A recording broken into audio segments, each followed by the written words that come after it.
Hi everyone, it's Marci. The sound is off. It's Book Talk Sunday. I'm so excited. We are here. It is Book Talk Sunday, and today we're going to talk about one of my all-time favorite novels. Something I love to teach every day, every year. Oh look, I can share with my group. Who knew I could do that? That's very cool. Okay. All right. So there are 3 of you watching. I'm so excited. If you're here, say hello.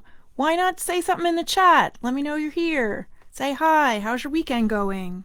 Before I launch into this thing, I tend to do that. I just walk into a room and start a conversation with somebody because my head is already thinking about what I'm already talking about, and I just sort of launch before I start the hello kind of thing and how's everyone doing, and I tend to do that. It's annoying. So Gina Marie, you're here. Nice to see you. Thank you for joining me. How's your Sunday going? Everyone going well? It's been a lovely, busy but lovely weekend. I actually literally did not leave the house. I didn't even go to my mailbox. Just doing my thing, staying in the house. It's cold. It's weird. Anyway, so it's Book Talk Sunday. It is Sunday, October 18th. It is about 5:30 in the afternoon. I have been busy with schoolwork and all sorts of stuff. So today we're going to talk about a novel that was published in 1967 called The Chosen by the author Chaim Potok. My copy has my name on it, and it's dog-eared, and it's got all sorts of paper in it because it's the copy I use when I teach. I downloaded one, can we even see it? One of the book covers so that you could see what it looked like without my name over it. It really is a lovely, lovely story that I'm thrilled that I actually get to share. I'm going to take some of these papers out. That I actually get to share with students, not only because it is one of the very few novels written exclusively about Jewish characters, but that through it offers us a different perspective of World War II and the Holocaust. And there's a lot of history. I teach in a school district where it is predominantly Christian and Catholic, and they're along those lines. And there really are relatively few Jewish students, few Jewish teachers in my school. And, I feel like we read a lot of literature that is diverse, that covers a lot of different cultures, and a lot of different socioeconomic demographics, but we don't, I think, as a culture, at least on Long Island in New York, we don't really discuss Jewish literature at all, which, not only do I think is a shame on a variety of levels, but we live in a time right now where there's a lot of misunderstanding and divisiveness in the culture. And if you listen to some of the more prominent people in government, let's just not be partisan about this and call anybody out, but there's a lot of anti-Semitism and a lot of racism going on, and almost, I don't want to say the word celebrated, but supported and given license to hate and divisiveness. And I think that education's responsibility and the responsibility of educators is to provide actual contact, information, historical context, perspective, and access into the humanity of different cultures and religions and races and genders and sexual orientations, etc., so that when we're confronted by hate and any of the isms that are out there in the world, that we can combat the effect that they have on us because we have experience. Hey, John, I miss you too. Please hug everyone for me. You guys are in Florida and all nice and warm, and we miss you. We miss you.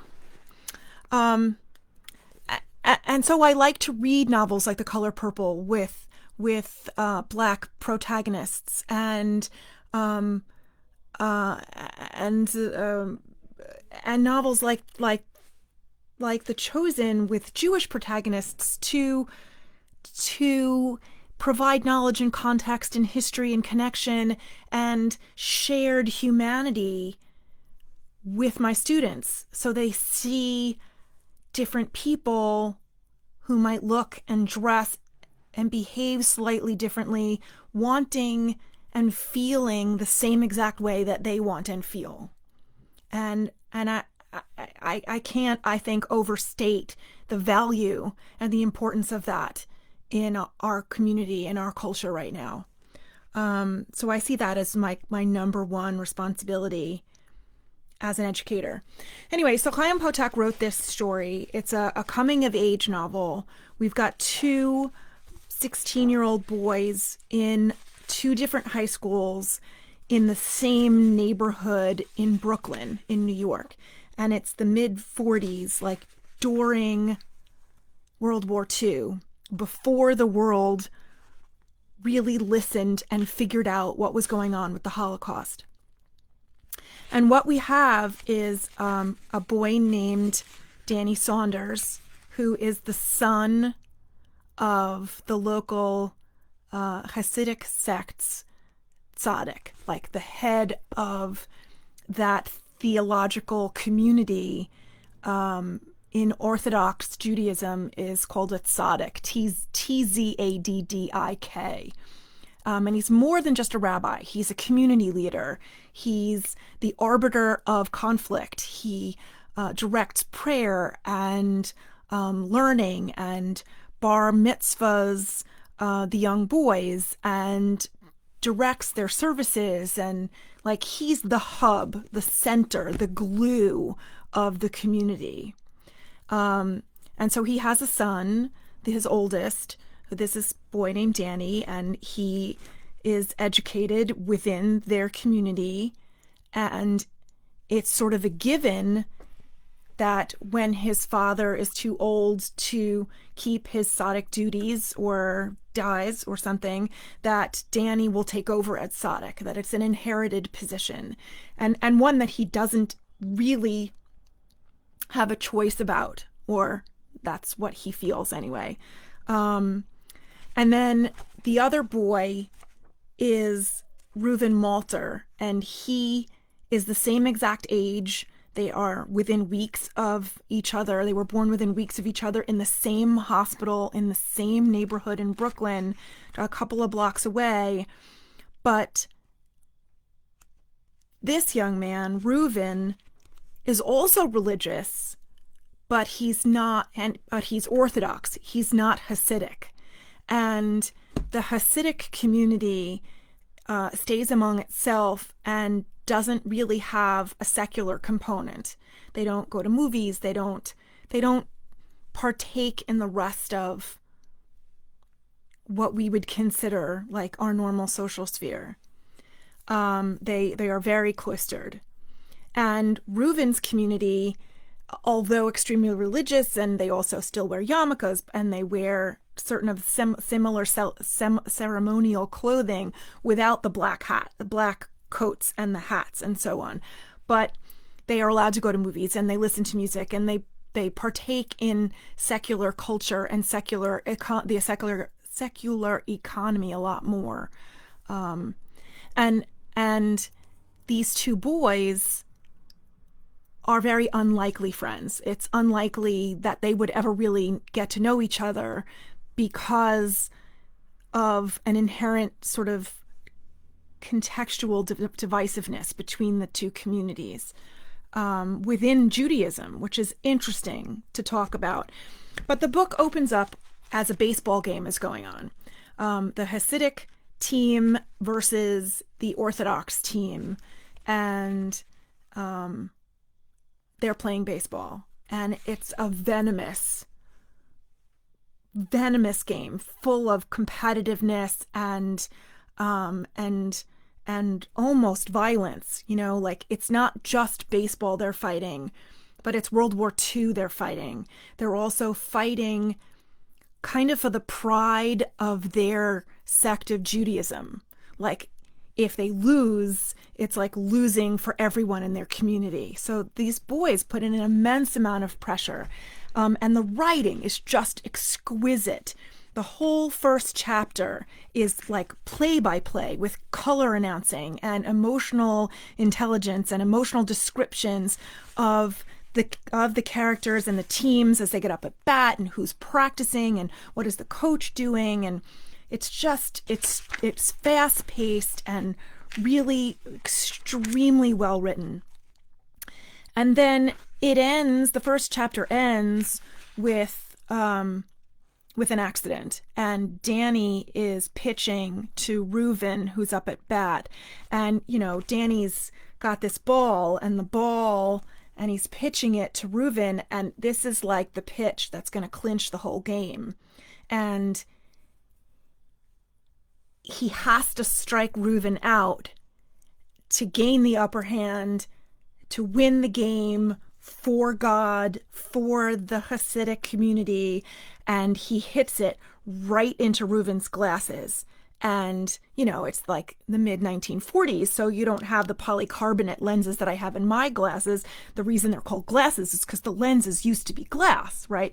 And so the glass shatters and cuts his eye, and he's like rushed to the hospital, and we don't know if he's going to go blind or whatever. But that starts the friendship. Believe it or not, that starts the friendship with the two boys, because Danny, although he came off as like venomously competitive and like maliciously competitive, he is a kind, open-hearted, gentle soul, and really feels badly that he hurt Reuven like this. And Reuven is so angry that he doesn't want to hear what Danny is saying when he comes to the hospital to apologize, because Reuven's there for quite a while. Again, it's the 40s, so they're doing ophthalmological surgery, and it takes a while, and he can't move his head, and he has to lay down, and he's not allowed to read or do homework or any of that stuff. So, so Reuven's father, who's a journalist working on the rights and the causes of American Jews and trying to further the idea of Israel becoming its own country.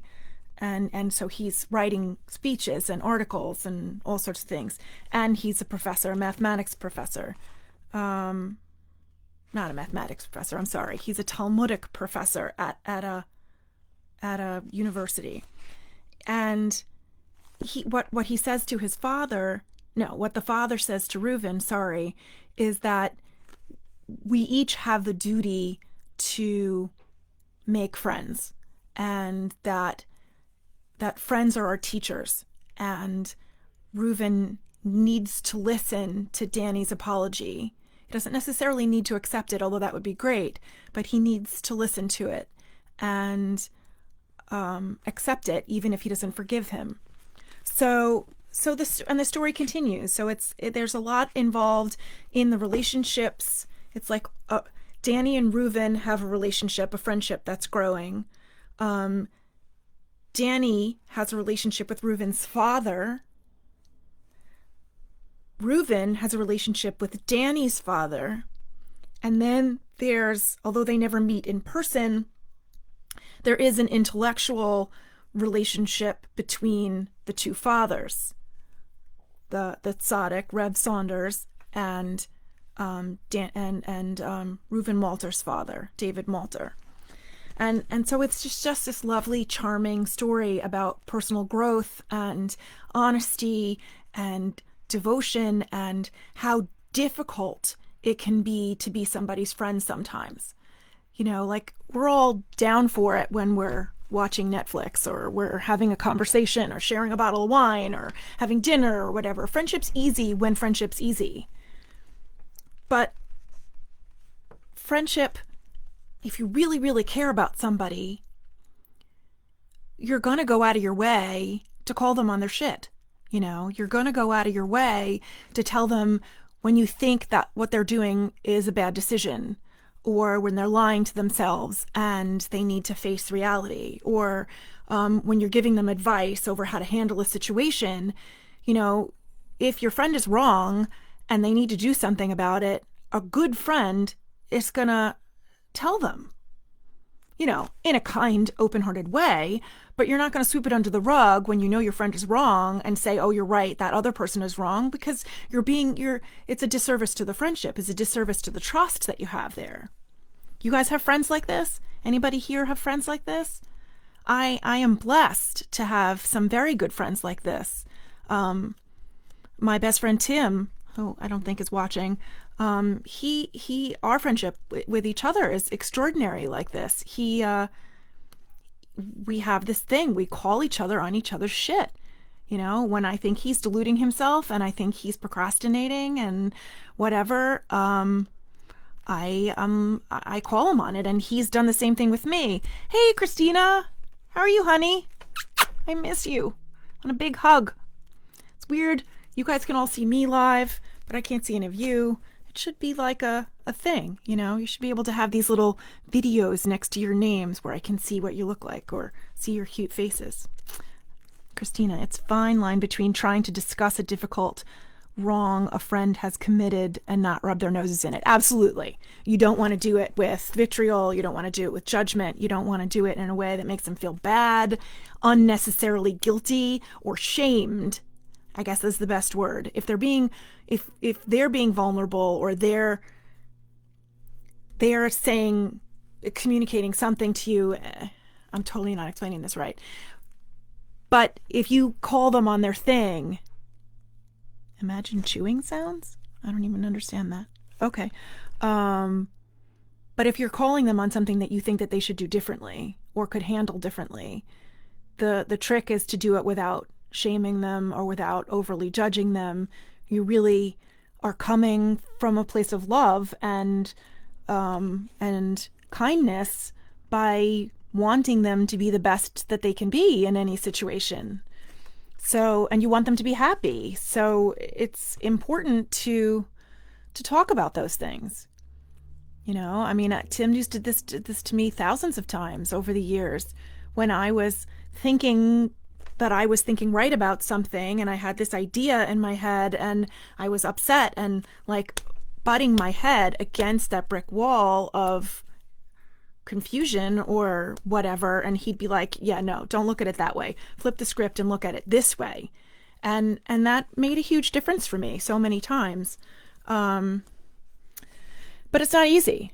It's not easy to give people advice. It's not easy to call people on things, and it's not easy to accept it, or to accept help. And I think that that's really one of the things, all of these human things, these really human universal things, are really the beauty of literature,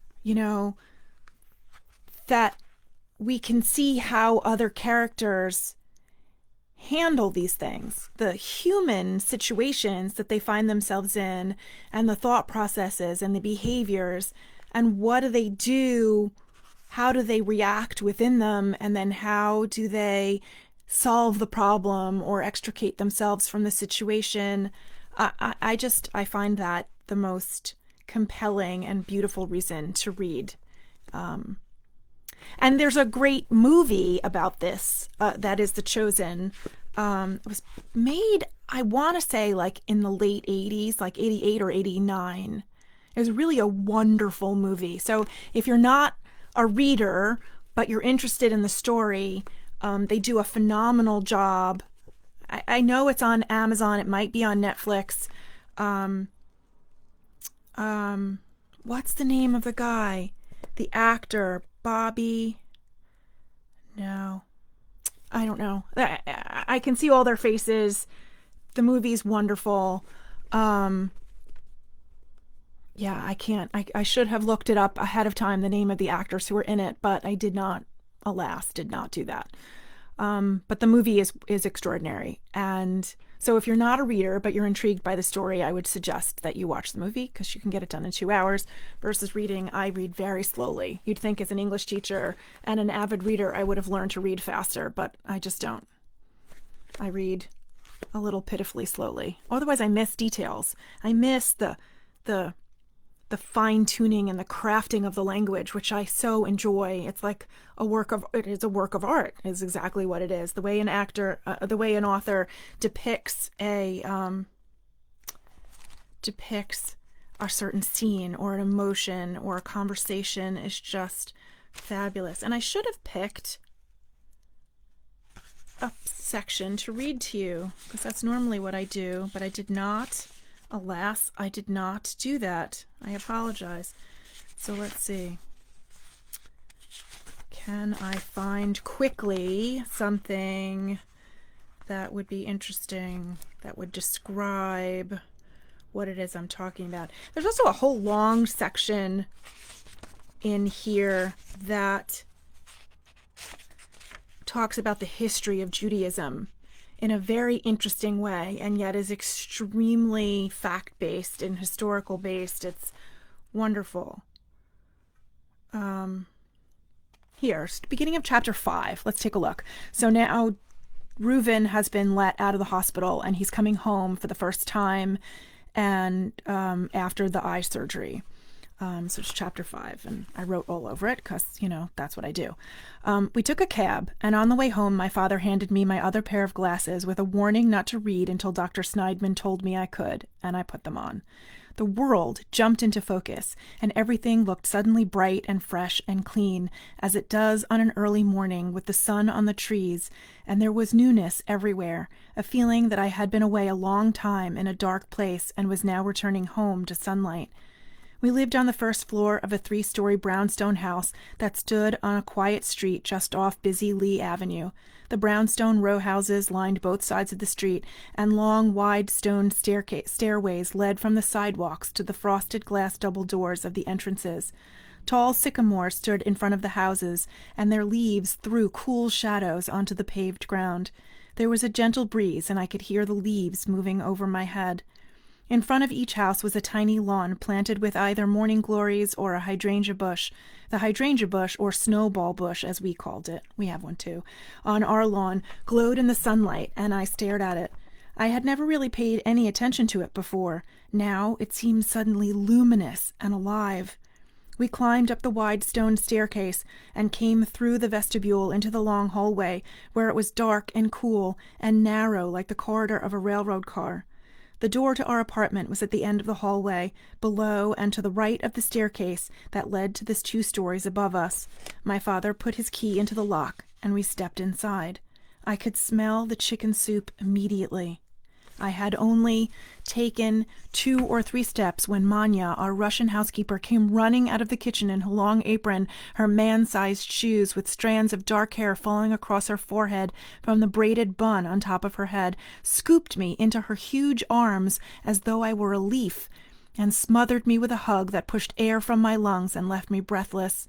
She planted a wet kiss on my forehead and then held me at arm's length and began to babble in Ukrainian.